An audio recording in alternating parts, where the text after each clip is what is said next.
আসসালামু আলাইকুম প্রিয় বন্ধুরা, সবাই কেমন আছেন? আশা করি ইনশাআল্লাহ ভালো আছেন এবং ভালোর দলে আছেন। আজকের যে ঘটনাটা আপনাদের কাছে শেয়ার করব তা আমার ইমেল থেকে পাওয়া। ইমেলে যেভাবে লেখা আছে আমি ঠিক সেভাবেই পড়ছি। আসসালামু আলাইকুম প্রিয় হৃদয় ভাইয়া। ওয়ালাইকুম আসসালাম। আমি রিয়ান। আমার বাসা সিরাজগঞ্জ। আমি আপনার অনেক বড় একটা ফ্যান। আপনার প্রতিটি ঘটনা শোনার জন্য আমি প্রতিদিনই অপেক্ষায় থাকি যে কখন আপনার ঘটনাটা ইউটিউবে দিবেন। এর আগে আমি অনেক চেষ্টা করেছি আপনাকে ভয়ঙ্কর ঘটনা পাঠানোর জন্য, কিন্তু পাইনি। তাই আজ আমি আবারও ভয়ঙ্কর ঘটনা আপনার ইমেলে পাঠালাম। যে ঘটনাটা আপনার ইমেলে পাঠিয়েছে সেটা 1999 সালের দিকে হবে। আশা করি এই ঘটনাটা অনেক ভয়ঙ্কর হবে। তাহলে কথা না পারি আমার ঘটনায় চলে যাওয়া যাক। রশনি নির্জন রাস্তা দিয়ে একা একা হাঁটছিল। হাত ঘড়িটার দিকে তাকিয়ে দেখে রাত 1:30 বাজে। এত রাতের রাস্তা দিয়ে একা যেতে বেশ ভয় করছিল তার। বাদিকের কপাল থেকে রক্ত তখনও ঝরছিল। আজ খুব বাঁচা বেঁচে গেছে সে। গাড়িটার মাতাল ড্রাইভার এমন উন্মাদের মতো গাড়ি চালাচ্ছিল যে আরেকটু হলেই রশনিকে চাপা দিচ্ছিল। খুব সামলে নিয়েছে। যাই হোক, গাড়িটা ধাক্কা ছিটকে পড়েছিল সে, আর রাস্তার পাশে থাকা পোলটার আঘাত লেগে কপাল ফেটে গিয়েছিল তার। অনেকক্ষণ হুঁশ ছিল না। তারপর কিছুক্ষণ পর হঠাৎ জ্ঞান ফিরে রোশনি তাকিয়ে দেখে কেউ কোথাও নেই। ফাঁকা রাস্তায় সে একা পড়ে আছে। ভয়ে গা ছমছম করে ওঠে তার। ঝেড়ে মেরে উঠে দাঁড়িয়েতেই দ্রুত পা চালাতে থাকে সে। কোনো রকম নির্জন রাস্তা পার করে বড় রাস্তায় উঠে সে। বড় রাস্তায় এসে তার হঠাৎ মনে পড়ে বাবার সুগারের ওষুধগুলো ফুরিয়ে গেছে। ওষুধ কিনতেই তো সে বেরিয়েছিল। বাবার তো নিজের শরীরের দিকে কোনো হুঁশই থাকে না। সব খেয়াল রোশনি আর তা মা রাখে। আজ রাতে খাবার পর ওষুধ খেতে গিয়ে রোশনির বাবা কমলেশবাবু দেখেন ওষুধ শেষ হয়ে গেছে। তখন তো রাত 11টা বাজে। রোশনি খুব রেগে যায়। ওষুধ যে ফুরিয়ে গেছে সেটা বলতে হয় না? না রে মা, তুই ছাড় না। একদিন ওষুধ না খেলে কিচ্ছু হবে না। কাল সকালে বরং তুই দোকানে গিয়ে এনে দিস। তুমি চুপ থাকো বাবা। ডাক্তার কাকু কি বলেছে মনে নেই তোমার? একদিন যেন ওষুধ মিস না হয়। আরে, ডাক্তাররা এরকম বলেই থাকে, ছাড় তো। একে মায়ের পায়ের ভাত হাঁটাহাঁটি তেমন করতে পারেন না। তার ওপর যদি বাবা বিছানায় পড়ে যায় তাহলে সংসারটা দেখবে কে? রোশনির দাদা ব্যাঙ্গালোরের চাকরি করে, বউ ছেলে নিয়ে ওখানেই থাকে। তারও তো বললেই আসা সম্ভব হয় না। তবুও বাবা নিজেই যত্ন নেয় না। রাগ হওয়াটা স্বাভাবিক। তাই ওষুধ ফুরিয়ে গেছে শুনে রোশনি নিজেই ম্যানিব্যাগটা হাতে নিয়ে বেরিয়ে পড়ল। যেখানেই যায় রিস্ট ওয়াচটা সব সময় পড়ে নেয়। তখন তার অন্যান্যতা হলো না। রোশনির মা মিনু দেবী আর কমলেশবাবু বারবার বললেন, এত রাতে বেরোস না মা, রাস্তাঘাট কিন্তু ভালো না। কিন্তু রোশনি সেসব কথায় কান না দিয়ে বেরিয়ে পড়েছিল। কিন্তু রাস্তায় বেরিয়েও আরও হতাশ হয়ে পড়ে। এত রাত, একটাও ওষুধের দোকান খোলা নেই। তবে ও শুনেছ স্টেশনের কাছে যে হসপিটালটা আছে তার কাছে একটা ওষুধের দোকান আছে। ওটা নাকি অনেক রাত পর্যন্ত খোলা থাকে। কিন্তু স্টেশনও তো বেশ দূরে, বাসে 10-15 মিনিটের মতো লাগে আর কি। আর দেরি না করে রোশনি বাসে উঠে পড়লো। আজ ওষুধ নিয়ে ও বাড়ি ফিরবে, তাতে যত রাত হয় হোক। একটু পরে স্টেশনে এসে গেল। রোশনি বাস থেকে নেমে পড়লো, কিন্তু ওষুধের দোকানও বড্ড ভিড়। যাই হোক, ভিড় এড়িয়ে ওষুধ কিনে বেরোতে 12:30 বাজলো। বেরিয়ে এসে বাস স্ট্যান্ডে অপেক্ষা করতে লাগলো বাস আসার জন্য। বাস স্ট্যান্ডে সে একাই অপেক্ষা করছিল। ঘড়িটা কাটা প্রায় 12টা ছুঁই ছুঁই। একটু ভয় করছিল তার। হঠাৎই একটা বাইকে তার প্রায় ঘা ঘেঁষে যাওয়ার সময় আচমকায় বাইকের পেছনে বসা ছেলেটা তার হাত থেকে মোবাইলটা ঝটপায় ছিনিয়ে নিয়ে চলে গেল। ঘটনার আকস্মিকতায় রোশনি কিছুক্ষণের জন্য হতভম্ব হয়ে পড়ল। তারপরে চোর চোর বলে চিৎকার করে বাইকের পিছনে ছুটতে শুরু করলো। কিন্তু দৌড়ে আর কত দূর সে যাবে? একটু পরে বাইকটা একটা গলির মতো রাস্তায় ঢুকে পড়ল। রোশনির তখন কোনো খেয়াল নেই। সে পাগলের মতো গলিটায় ঢুকে ছুটতে লাগলো, কিন্তু বাইকটা যে কোন দিকে গিয়ে মিলিয়ে গেল আর দেখতেই পেল না রোশনি। সে তখনই রাস্তাতে ছুটতে আর চোট চোট বলে চেঁচাচ্ছে। কোনো দিকে তার খেয়াল নেই। হঠাৎই এক উন্মুক্ত গাড়ির সাথে তার ধাক্কা লেগে যায়। গাড়ির চালক ড্রিঙ্ক করেছিল, তাই ব্রেকটাও মারতে পারেনি ঠিক মতো। কোনো রকমে নিজেকে সামনে নিয়েছে রোশনি, নয়তো গাড়ির তলায় একটু হলে চাপা পড়তো। তবুও শেষ রক্ষা হলো না। ধাক্কা খেয়ে রোশনি ছিটকে পড়লো, আর রাস্তার ধারে থাকা পোলটার মাথা আঘাত লেগে তার জ্ঞান হারায় সে। তার কতক্ষণ ওভাবে পড়েছিল খেয়াল নেই। হঠাৎ নিজে থেকে হুঁশ ফিরে তার।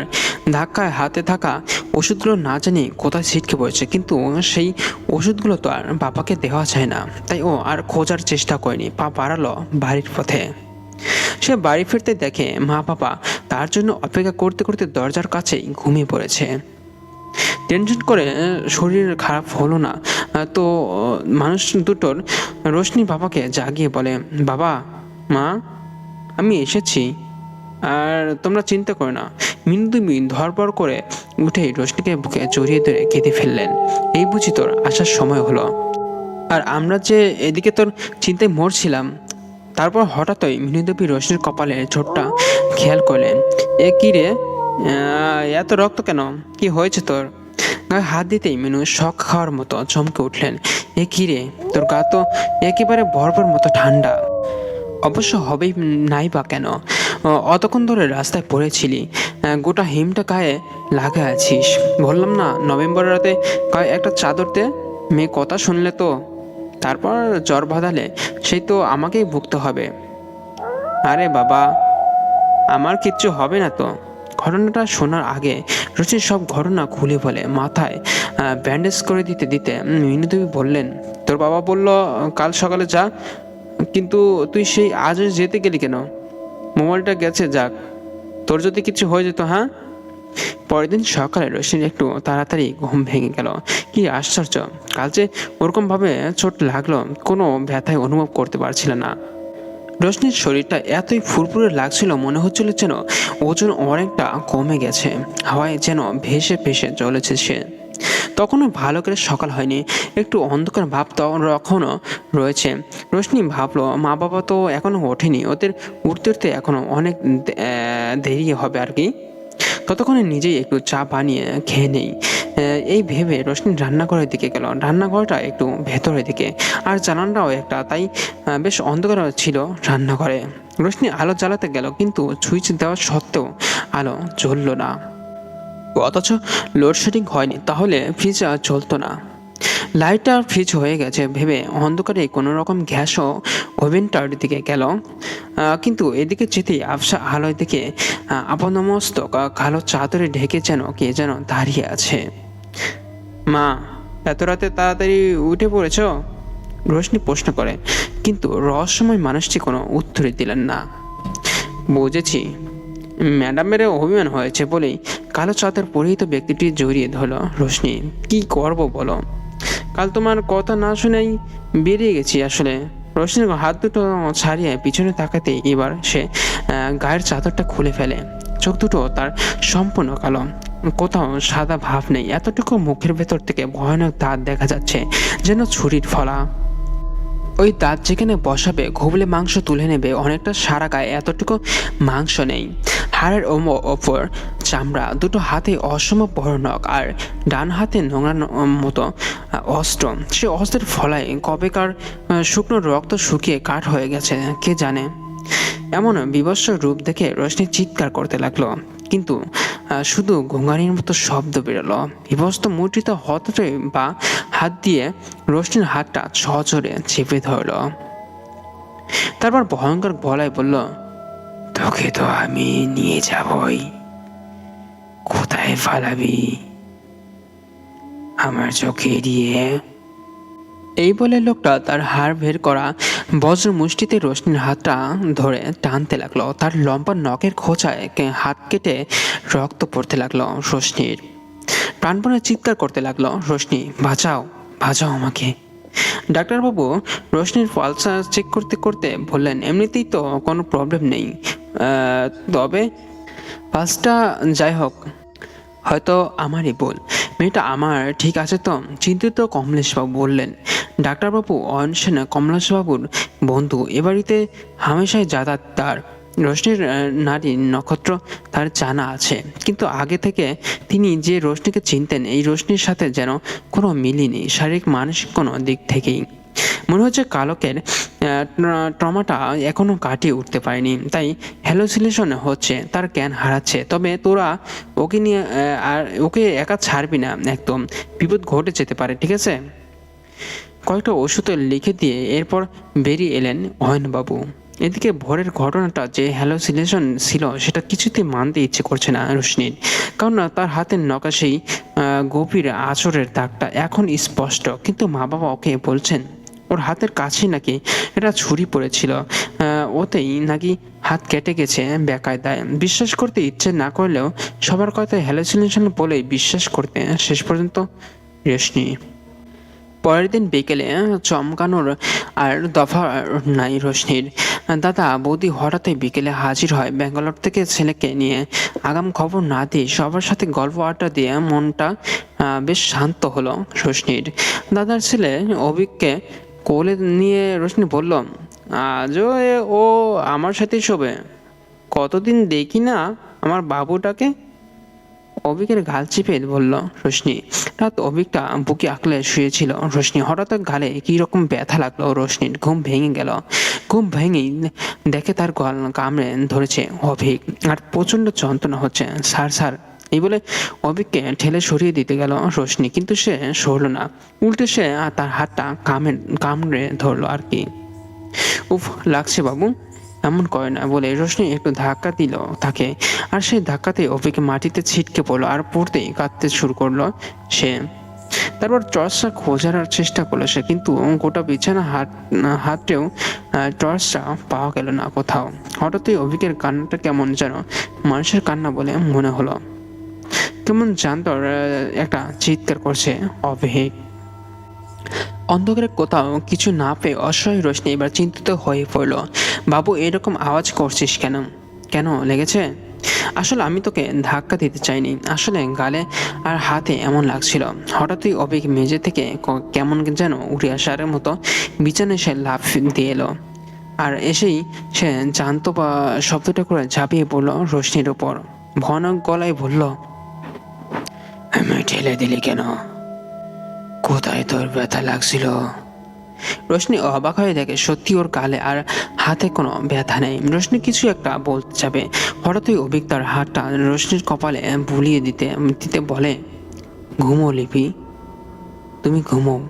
কিন্তু হঠাৎ কেমন যেন সন্দেহ হয়। রোশনির কপালে যে হাতটা স্পর্শ করে আছে সেটা কোনো শিশুর হাত বলে কোনোভাবেই মনে হলো না রোশনির। মনে হলো প্রাপ্তবয়স্ক মানুষের হাত। সেদিনই ছিল জ্যোৎস্না মাহফিল রাত। হঠাৎ চাঁদের উপর থেকে মেঘের আবরণ সরে গেল, আলো এসে পড়লো অভিকের মুখে। কিন্তু সে তো অভিকের মুখ নয়, এ তো সেদিন ভোরে রান্না করে যাকে দেখেছিল সেই বিবস্ত মুখ। চিৎকার করে অভিকে ঢেলে দিল সহজরে, আর কিছুক্ষণ পরে রোশনির ঘরের আলো জ্বলে উঠল। রোশনির বাবা মা দাদা বৌদি ছুটে এলো ঘরে। এসে দেখেন মেঝেতে পড়ে আছে অভিকের বা হাতের কোনোটা বেশ কিছুই পড়ে গেছে, আর সে কেঁদে কেঁদে বলছে, লিপি খুব পচা, আমায় খালি খাট থেকে ফেলে দেয়। রোশনির বৌদি এসে অভিককে কোলে নিয়ে বলে ওঠে, এসব কি শুনছি রোশনি? মাথাটা খারাপ হয়ে গেছে নাকি তোর? হ্যাঁ? হঠাৎ রোশনির মাথা বালিশের পাশে কি যেন একটা চকচকে জিনিসের নজর পড়ে রোশনির দাদা সুজনের কাছে যেতেই চমকে উঠে সে বলে, মা বাবা দেখো। রোশনির কাণ্ড বিছানা ছোড়া নিয়ে শুয়েছে। তখন রোশনির রক্তাক্ত লাল গাল আর হাতের দিকে নজর পড়ে সকলের। পরদিন সকালে ডাক্তারবাবু আবার আসেন রোশনিকে দেখতে। বেশ কিছুক্ষণ চেক আপের পর রোশনির বাবা মা দাদা বৌদি সকলকে বাইরে আসতে বলেন ডাক্তারবাবু। তারপর অনেকক্ষণ ধরে কি যেন আলোচনা হয় বাড়ির বৈঠকখানায়, কিন্তু রোশনির কাছে কিছুই পৌঁছায় না। সে গভীর ঘুমে অচেতন। স্বপ্নে দেখে খুব সুন্দর এক দেশে পাড়ি দিয়েছে সে, যেখানে কোনো ব্যথা নেই, কোনো কষ্ট নেই, খিদে নেই, ঘুম নেই, আছে শুধু হাসি খুশি পড়া কয়েকটা তৃপ্ত মুখ, যারা অবিরত খোঁজ গল্পে মুগ্ধ। সে আড্ডার কোনো শুরু নেই, কোনো শেষ নেই। রোশনি যেতে তার হাত ধরে টেনে নিল এক অনন্য সুন্দরী মেয়ে। আহা, এত রূপে চোখ ঝালসায় যে এদেরই বুঝি ঠাকুমার ঝুড়িতে পড়ি বলে। ডাক্তারবাবু অতক্ষণ কি বলেছিলেন গো তোমাদের? ঘুম ছড়ানো গলায় রোশনি বলল। অহন বলল, তোর তেমন কিছু হয়নি, শুধু ক্লান্তির জন্য একটু মানসিকভাবে অসুস্থ তুই। তোকে কোথাও বেরোতে নিয়ে গেলেই তো তুই সেরে উঠবি। সত্যি তো বাবা, এই গত কয়েকদিন ধরে যা হচ্ছে আমার সাথে আর নিতে পারছি না।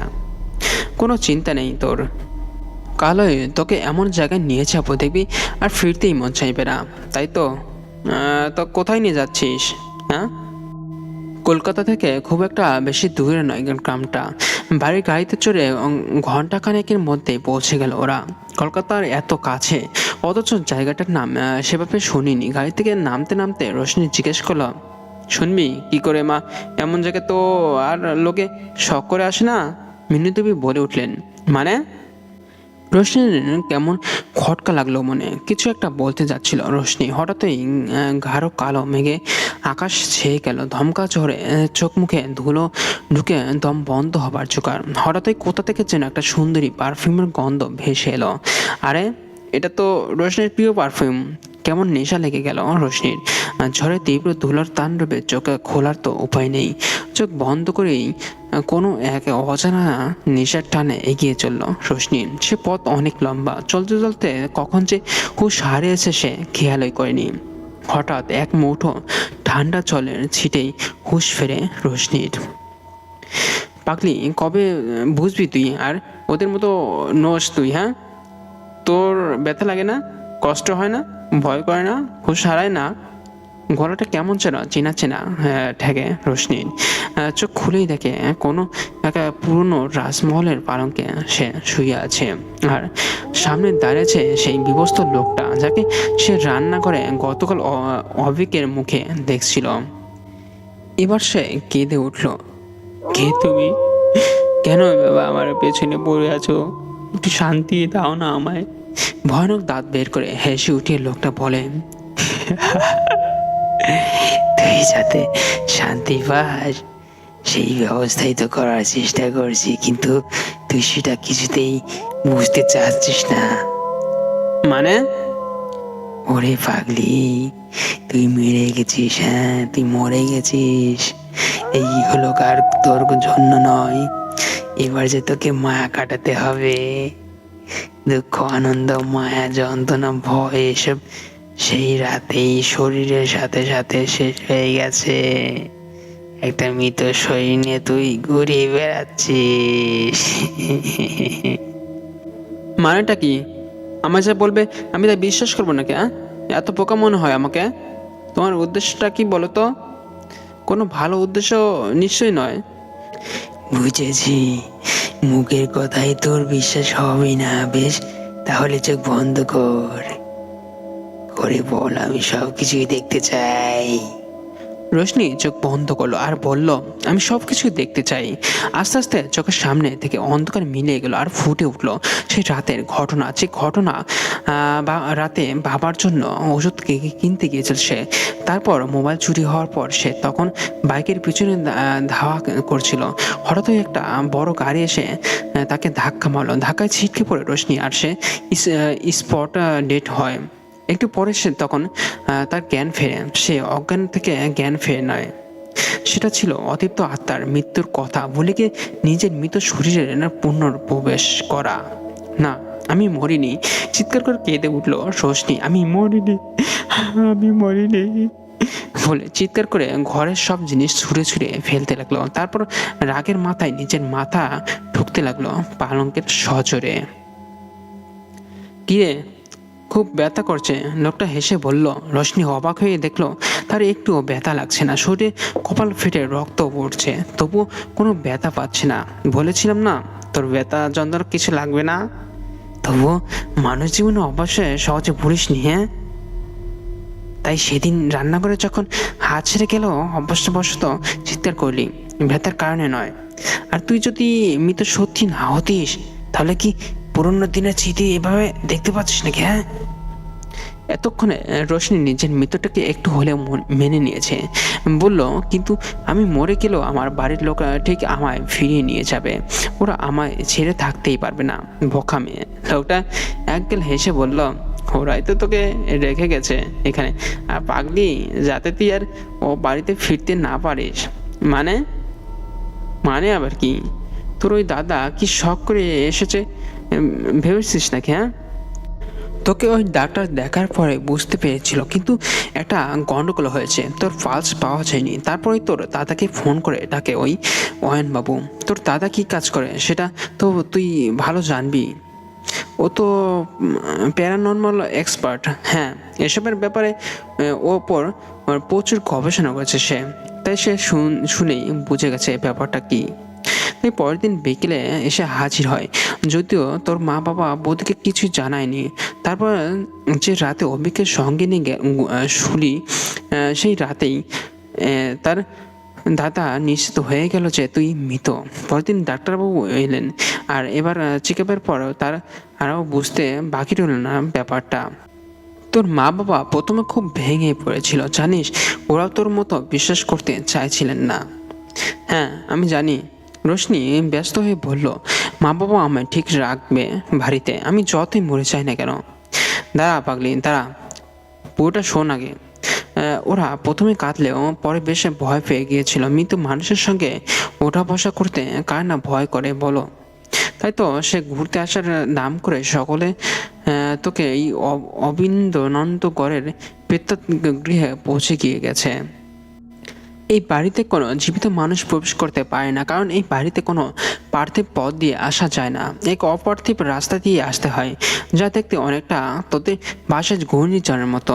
আর তোর দাদা এই অবিনন্ত গড়ের ব্যাপারে অবগত। কোনো ম্যাপে এই জায়গার নাম পাবি না, কারণ এই জায়গায় অপার্থিব ওদের কাজ ছিল তোকে এই প্রেতাত্মা গৃহের রাস্তা দেখানো। অনেকে পাগলামো করেছিস পাগলি, এবার আমার সাথে চল, তোকে গন্তব্যে পৌঁছে দিই আমার ছুটি। কিন্তু বাড়ির সবাইকে ছেড়ে আমি ওরে তুই আর ওদের মেয়ে নস না? হ্যাঁ, ওদের মেয়ে নস। ওরা আজ তোকে স্নেহ করে না, ভয় করে। তোর উপস্থিতি আজ ওদের কাছে আনন্দ নয়, আতঙ্কের কারণ। এবার তো চল, কতদিন ধরে কত খাটতেই না হলো আমার তোকে বোঝাতে যে তুই মৃত, কিন্তু তুমি কে, কি তোমার পরিচয়? হ্যাঁ, আমি ওই মৃত্যুদূত। মৃত শরীর থেকে নির্গত আত্মাকে সঠিক গন্তব্যে পৌঁছানোই আমার একমাত্র দায়িত্ব। কিন্তু আমি কোথায় যাব? কেন আজ ভোরে যে মিষ্টি স্বপ্ন দেখছি না, সেই জায়গাটা, সেখানে খোঁজ গল্পেরই শেষ হয় না। তো বন্ধুরা, আমার এই ঘটনাটা কেমন লেগেছে তা অবশ্যই আমার কমেন্ট বক্সে জানাবেন, কারণ আপনার একটা কমেন্ট আমাকে নতুন নতুন ভয়ঙ্কর ঘটনা বলতে উৎসাহিত করবে।